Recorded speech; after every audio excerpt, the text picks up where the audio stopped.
Evening, everyone. Well, hello. This is a VIP night. Yeah. No Pazza, because he's got to get up at 5 in the morning or something, apparently. Oh, wow. So we're Pazzaless. Well, that's unfortunate. We'll have to hold down the fort. Right. Yeah, we don't need more foreigners in this show, Jim. I would say please super chat the show because I've got an incredibly expensive week coming up. I'm going to see ELO next weekend and I'm very excited, but it's very expensive and I'm running out of money. So if you can either super chat the show or better still, PayPal me from the link in the description, that would be very much appreciated. There's only 17 people here, so I'm going to say that again, I'm afraid. Right, shall we get on with it? Yeah, let's do it. Right, what's first? We start tonight with a short compilation of funny videos to warm us up. And as our Americans have just celebrated their day of treachery to the crown, here are some lovely fireworks from China.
Odysee! What's up, you fucking hot dog?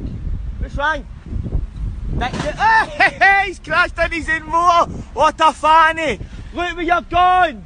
You fucking knob! Oh, what a nice day. Look at Jessica. Jessica, what are you doing? You know you can't swim. Get away from the water, Jessica.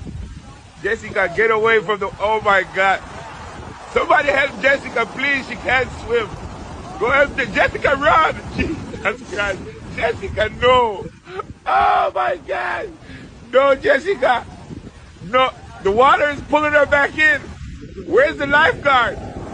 Lifeguard, hurry up. She can't swim. Jessica, no! Jesus! Jessica, no. Jessica. Lifeguard, please save her. Yes, 2 lifeguards. Save her, no. Please, Jessica. Oh, look. Hey, that husband is coming. Oh, do one of them dead. Jessica. Hey, please, save her. Jessica. They're coming now. They're here, Jessica. Oh, poor Jessica. I like that. That first video, just watching it gave my neighbor's dog PTSD. It was insane, wasn't it? There were people standing in it. Crazy. Yeah, no, you didn't show the California firework thing burning down, though, Jim. That was hilarious, too. Oh, did we miss All that? smoke. I quite liked the strong dude with his little cards. That one made me laugh. Yeah. Yeah. And the Scottish guy.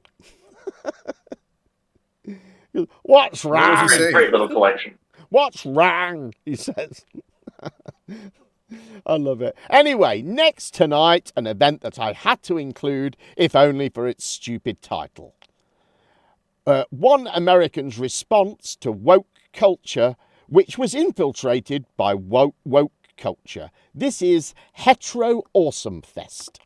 A 2-day event by Old State Saloon, the same Eagle bar that launched Heterosexual Awesome this month last year. I started thinking, what could we do at Old State Saloon that would be an alternative or something that would be, celebrating God's design for sexuality. Well, the Saloon is introducing something new this year, a Hetero Awesome Festival at Cecil D. Andrews Park in downtown Boise. Saloon owner Mark Fitzpatrick describes the event as a family values festival. This is something that a lot of people around the country have kind of said, we love what you're doing because things have just gotten so far and enough is enough. Instead of a drag show, the fest will feature a swag show, booths, and activities.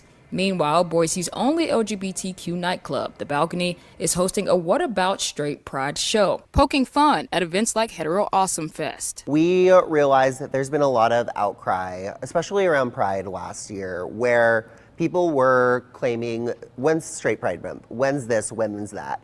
And we thought it would be fun to put on an event and call it What About Straight Pride? Local drag queen Aunt Tifa says the show also plays a comedic way to spark conversation. Queer people were thrown in prisons. Queer people were murdered just for being queer. And in a lot of places, this is still happening. In 72 different countries, it's illegal to be queer. This is a huge reason of why we do our Pride events, is to really celebrate those that we lost, but also remembering our spaces, remembering where we came from. What's up, y'all? We're out here live at Hetero Awesome Fest, where the only thing more powerful than the music is the strength of the traditional family. That's right. We're here to celebrate something that built this country. The traditional family, a man, a woman, some babies, a barbecue, you know the deal. And look, we ain't here to hate, but let's be real. This culture's lost its damn mind. Boys don't know they're boys, and girls think being a wife is slavery, and marriage gets mocked like it's a joke. But not here, not today. Now today, we honor what works. Faith, commitment, raising kids with values, teaching boys to be men and girls to be strong, not confused. We've got music, we've got food, we got barbecue and bounce houses, and somewhere over there's a dad that just fixed a generator with some duct tape and prayer. Now that's masculinity. So if you're tired of the chaos, the confusion, the alphabet soup of agendas, come stand with us. We're building something solid. This ain't about politics, it's about truth, it's about family, and it's about saying no to the madness and yes to the mission. So bring your kids, bring your wife, bring your in-laws if they're cool. And let's celebrate what still makes America awesome. Traditional values aren't old school, they're undefeated. And today, we let the world know the family is still God's idea, and we ain't backing down. Together. Welcome to Hetero Awesome Fest. There it is. Let's go.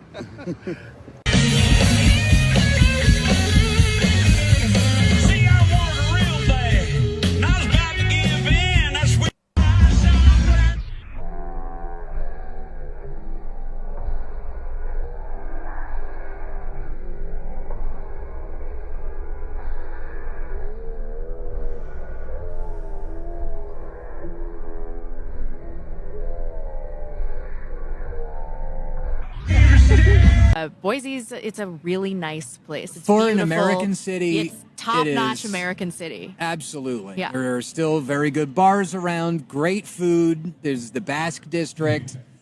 Again, it's clean. There aren't any black people here. And tons of Mormons. Which There's is a lot of Mormons. Chef's kiss in a city. Well, Mr. Daniel here is going to bless you guys with some incredible music. So you guys enjoy each other. Have a great time. We're here for a great cause. And yeah, let's rock and roll. Daniel Hamrick, right on. Give it up. Let's do this.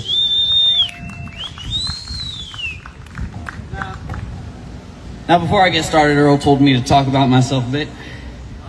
We got any veterans out here today? I'm not seeing any. Got a handful of veterans. All right.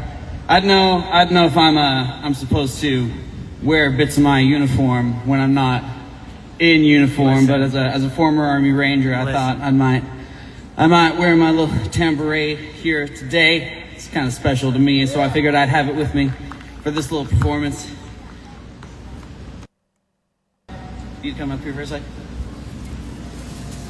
Fantastic. Everybody, give it up for my buddy here.